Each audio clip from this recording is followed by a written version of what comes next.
یہ بہت معلومات کی ہم عرض کر رہے ہیں کہ آپ نے اپنا استعفیٰ تو پیش کر دیا تھا وزیر اعظم صاحب کو, آپ تردید کر دیں اس کی.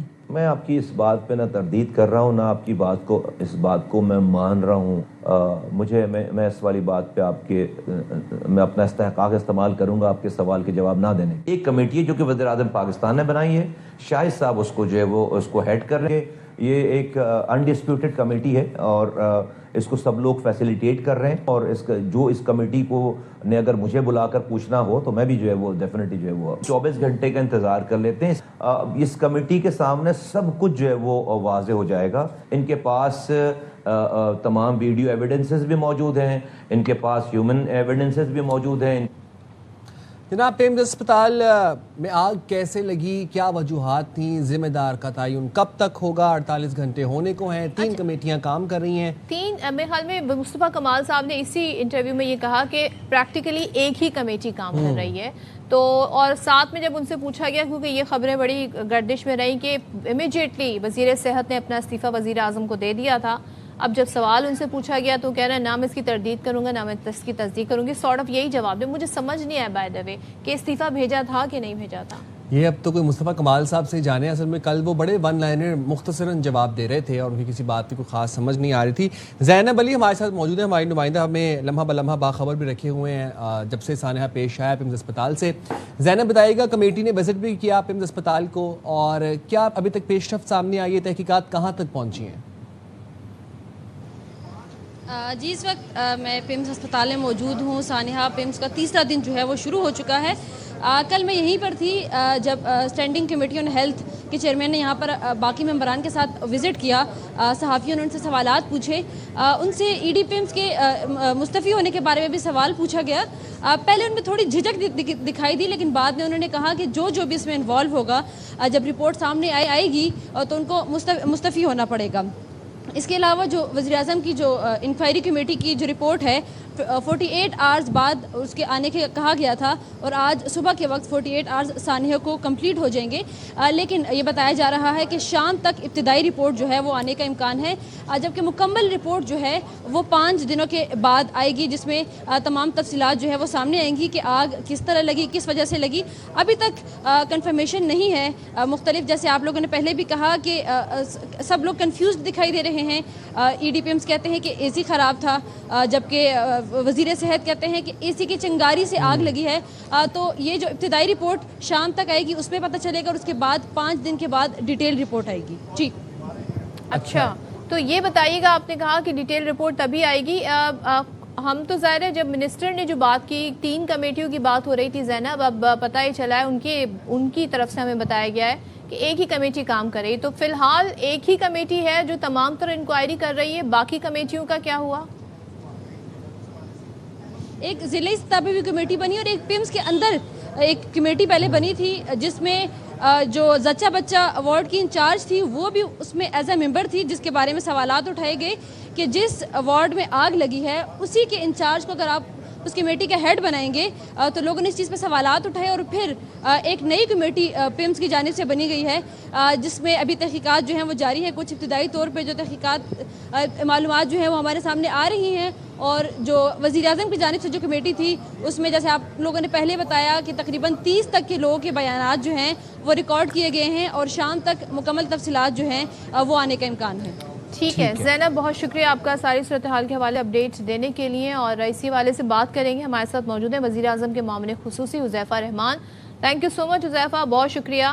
حذیفہ, آج شام تک کمیٹی کی وہ کمیٹی جو وزیر اعظم کی سربراہی میں بنائی گئی تھی اس کی رپورٹ آنی ہے, تو آپ کچھ کنفرم کر سکتے ہیں کیا اس میں مزید ڈیلے تو نہیں ہوگا, اور کیا صرف یہی کمیٹی ہے جو ایکچوئل میں تحقیقات کر رہی ہے؟ جی دیکھیں, وزیر اعظم صاحب نے بالکل, آپ کو پتہ ہے کہ واقعے کے فوراً بعد سیکریٹری جو تھے انہیں سسپینڈ کیا تھا اور ایک انکوائری کمیٹی تشکیل دی تھی, اور اس کمیٹی کے ٹی آرز جو ہے وہ سامنے تھے. اس کے ساتھ ہی وزیر اعظم صاحب نے 2 اور کمیٹیز بنائی. ان کا مقصد یہ تھا کہ پیمز کے لیے شارٹ ٹرم اور لانگ ٹرم پلان دیا جائے, تاکہ صرف اور صرف ذمہ داروں کا تعین نہ کیا جائے بلکہ پیمز کے جو حالات ہیں اس کو بہتر بنانے کے لیے بھی جو منصوبہ بندی ہے وہ کی جا سکے. تو اس حوالے سے مین کمیٹی تو وہی ہے جس کی رپورٹ انشاءاللہ تعالیٰ آج آ جائے گی.